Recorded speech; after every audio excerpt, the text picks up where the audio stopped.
Hello and welcome to our Tuesday tutorial. I'm going to pick a question from the jar. Who knows what we're going to be getting? So it's still quite a full jar, so I'm going to delve down. One's just flown out. That obviously is the one that we're meant to be having because it decided to fly. I wonder what it was. So let's have a little look. It says here, when I use a break letter, sometimes the letter looks separate from the word, and they're given an example of the letters R, W, X and Z. Let me explain first of all what a break letter is.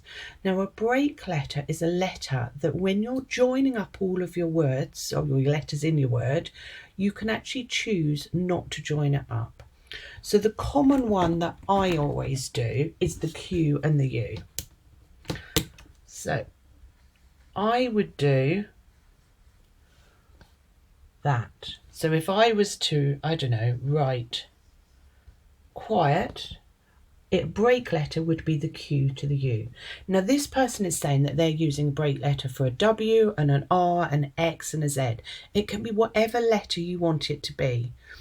But what they're saying is that they've got too big a gap. So if I take the word world, they're doing this.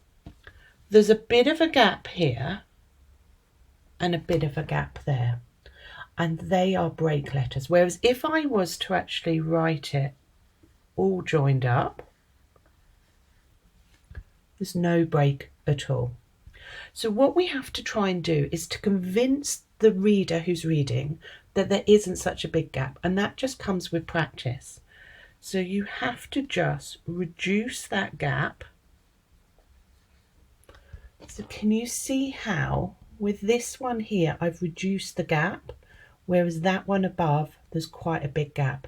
So that's what that person is just saying, that they've got quite a big break letter or space between their break letters.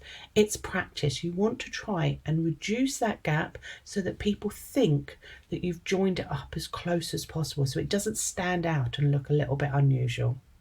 I hope that helps and have a lovely day. Bye.